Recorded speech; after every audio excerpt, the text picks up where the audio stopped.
Nursery में जो बढ़ जाता है उसको बोलते हैं झंडा रोग। ये एंड तक कंट्रोल नहीं होगा, इसका कंट्रोल है शुरुआती अवस्था में, नर्सरी अवस्था में। ये क्या है कि शीत विलाइट के लक्षण दिखते हैं। शीत विलाइट में नीचे से तने के पास से सड़न आती है, पत्ती में अपना जो है अंडाणु और ये चिपके हुए हैं और ये पत्ती को फोल्ड कर देता है।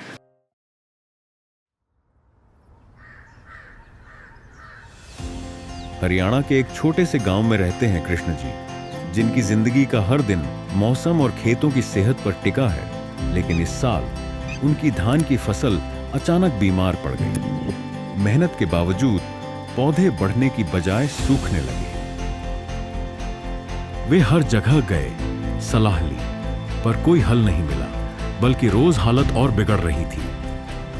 तभी उन्हें पता चला एग्रीकल का, जो है किसानों का असली साथी, जो सिर्फ उत्पाद नहीं बल्कि सही समाधान देता है।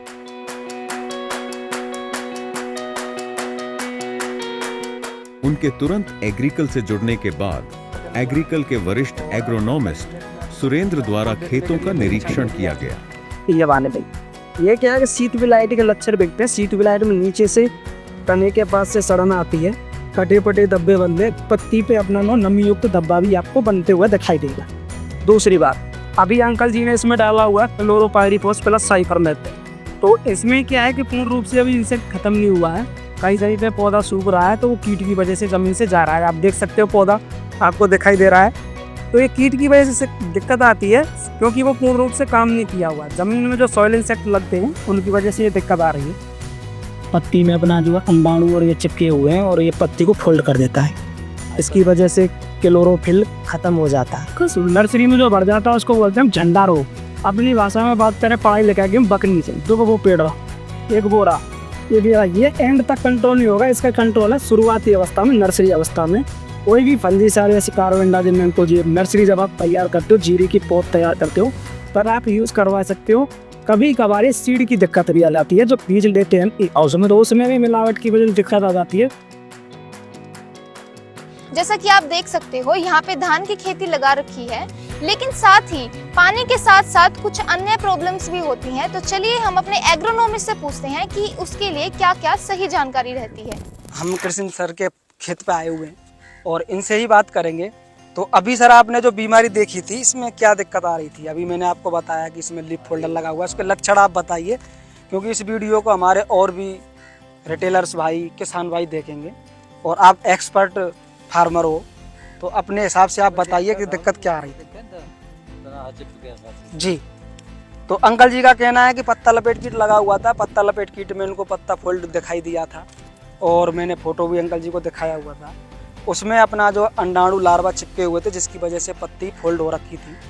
तो अंकल जी ने अभी उसके लिए कोई दवाई यूज नहीं की है। नीचे पहले डाला हुआ है कि अपना जो क्लोरोसाइफर आपने यूज किया हुआ है 500 ml। दूसरा इन्होंने अपना जो है ताकत, जो फंजीसाइड इन्होंने डाला हुआ है। अच्छा, इस फील्ड में नहीं डाला, उस फील्ड में आपने डाला हुआ है। इसमें इन्होंने डीएपी और अपना जो है क्लोरोसाइफर के अलावा कुछ नहीं डाला है। तो आगे हम यूज करवाएंगे इनके लिए अपना जो हॉर्स पावर और माइक्रो एनर्जी।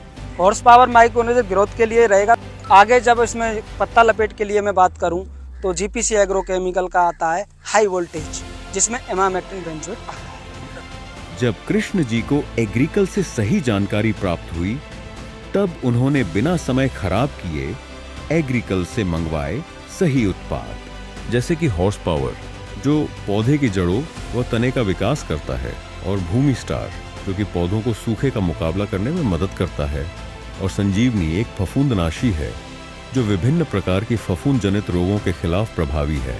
इन सभी उत्पादों को यूरिया के साथ अच्छी तरह मिला लिया गया है। वहीं दूसरी ओर 5 एकड़ के लिए हॉर्स पावर, भूमि स्टार के साथ माइक्रो एनर्जी का उपयोग किया गया है। अब ये तैयार है कृष्ण जी की फसल को एकदम नई जान देने और भरपूर ताकत से लहलहाने के लिए। तो आप देख सकते हो, कृष्ण जी की यहाँ पर 10 एकड़ की जमीन है, जिसमें हमने अलग अलग एकड़ में अलग अलग अपना प्रोडक्ट लगवाया है।